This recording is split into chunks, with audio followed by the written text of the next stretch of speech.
Euh, Bonjour à tous et merci d'être là.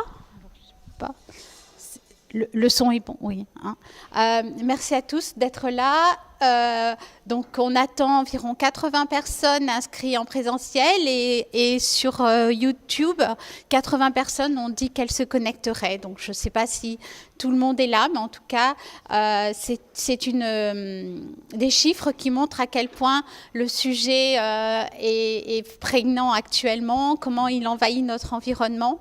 Et c'est bien l'objectif de cette journée que de partager nos informations, nos expériences, nos connaissances.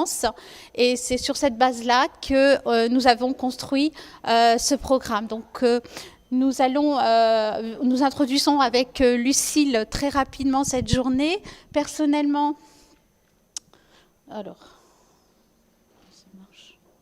je me présente, je suis Mireille Blé-Fornarino, enseignant-chercheur à l'Université Côte d'Azur et en poste à Polytech. Et en même temps directrice du groupement de recherche en génie de la programmation et du logiciel. Et c'est à ces deux titres-là que nous avons cherché à organiser cette journée et que nous avons trouvé un super écho du côté du 3IA et d'Ephelia qui nous a grandement aidés et nous a permis d'avoir plus de recul sur le sujet. Donc, c'est quoi un groupement de recherche? Je vais être très rapide, ne vous inquiétez pas. Je sais qu'en général, vous ne connaissez pas tous ce que c'est. Et en fait, c'est le CNRS qui cherche à regrouper ses équipes, et même plus largement que ses équipes, autour d'un thème. Et qui va donc attendre de ces équipes qu'elles fassent de la recherche, évidemment, mais qu'il y ait une animation, qu'elles fassent aussi de la prospective et qu'on puisse les contacter quand il y a des nouveaux sujets qui arrivent ou qu'il y a des sujets qui émergent, et c'est à eux qu'on va s'adresser comme point de contact pour aller rencontrer, que ce soit des équipes de recherche, des industriels, etc. Donc c'est le rôle de ces groupements de recherche. Nous nous intéressons dans notre groupement de recherche au génie de la programmation et du logiciel. Plus largement, notre sujet d'étude, c'est le logiciel. Nous représentons donc sur cette figure, vous voyez qu'il y a énormément d'équipes, que nous sommes répartis sur toute la France. Et dont je voulais attirer votre attention, c'est que même s'ils ne sont pas sur le dessiné, en fait, vous pouvez trouver des correspondants. Aujourd'hui, dans la salle, nous avons des personnes de Valence, Pau, Annecy, etc. et des personnes du CA, de l'IRT, qui font partie de ce groupement de recherche.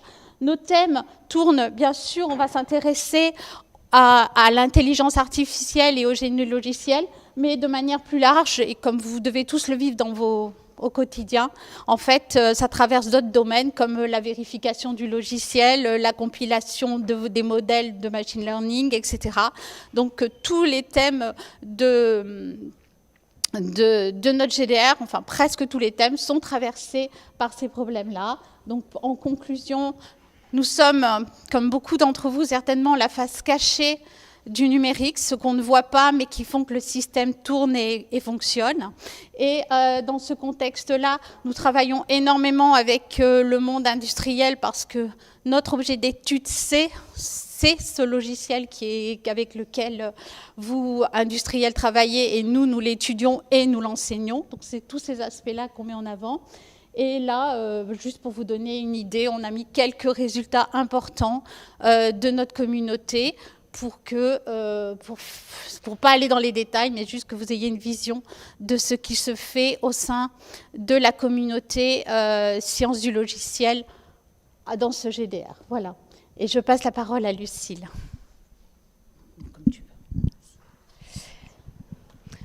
Donc bonjour à toutes et tous. Alors je suis Lucille Sassatelli. Je suis professeure des universités ici en informatique et également directrice scientifique de l'école française de l'intelligence artificielle Côte d'Azur, avec son acronyme Ephelia Côte d'Azur. Mon collègue Vincent Vandeval ici est directeur scientifique adjoint, et la journée est largement organisée par notre chef de projet Violette Assati. Donc très rapidement, pour vous présenter ce qu'est Ephelia Côte d'Azur, donc c'est un projet lauréat de l'appel Compétences métiers d'avenir de l'ANR, de la Caisse des dépôts et consignations, il y a maintenant 2 ans. dont l'objectif est de massifier, de renforcer, de massifier l'enseignement à l'intelligence artificielle, avec un périmètre d'action qui est en fait très large, qui nous est donné de Bac-3 à Bac+8, plus formation continue entreprise. Et l'objectif d'Ephelia Côte d'Azur, c'est de permettre à toutes les disciplines de bénéficier des nouveaux outils qui émergent d'intelligence artificielle, mais également de dispenser les connaissances nécessaires pour pouvoir appréhender les limites et les enjeux de ces méthodes, des méthodes actuelles en particulier. Donc notre action se déroule sur deux grands volets. Le premier, c'est celui de la formation initiale, avec des actions que l'on déploie au niveau master et au niveau licence. Donc au niveau master, pour vous donner un exemple, on a cette année déployé 12 mineurs dans toutes les écoles universitaires de recherche, donc en gros toutes les composantes de l'université, donc pas que en sciences et techniques, vraiment au-delà, pour vraiment atteindre toutes les disciplines et tous les corps de métiers possibles. Et au niveau licence, eh bien, on va introduire à partir de septembre prochain un enseignement systématique à l'intelligence artificielle de la L1 à la L3 pour tous les étudiantes et étudiants de l'université, donc ce qui représente 15 000 personnes formées par an en plus. Par ailleurs, on anime la communauté scientifique, académique et au-delà avec une série de séminaires que nous lançons avec notre collègue Simone Vanuccini qui est dans la salle et qui parlera cet après-midi, dont le but est vraiment d'adresser les thématiques très importantes pour le monde académique, le monde professionnel, mais au-delà, la société en général, IA et éducation, IA et environnement, IA et biologie, etc. Et par ailleurs, on déploie également tout un ensemble de formations de formations continues, donc pour les personnes déjà en poste, que ce soit pour les personnels de nos universités et de nos établissements partenaires, en particulier les établissements partenaires du 3IA Ephelia, puisqu'Ephelia est en fait la branche formation du 3IA Côte d'Azur avec un plus grand spectre disciplinaire. Donc une formation pour les personnels, par exemple, de l'université du CNRS que nous avons mis en place cette année pour une centaine de personnes. Une formation pour les personnels dans les entreprises avec un menu formation très substantiel que nous proposons, ainsi que des masterclass que nous allons lancer sous peu et qui seront des formats très courts sur des sujets très spécifiques.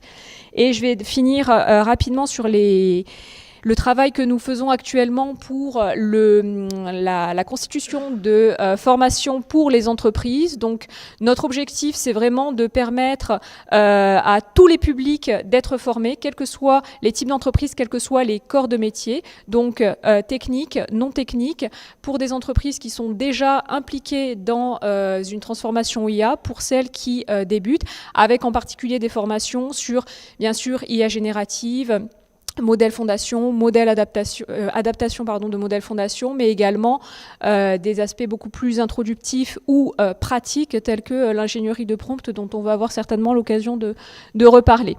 Et par ailleurs, ces menus-là sont disponibles en ligne, ils sont complètement co-construits avec les entreprises avec qui nous avons déjà travaillé et adaptables. Et je vous enjoins, si cela vous intéresse, à passer le mot et à ne pas hésiter à visiter notre site web pour ces formations possibles par les experts et les expertes qui vont vous parler notamment aujourd'hui.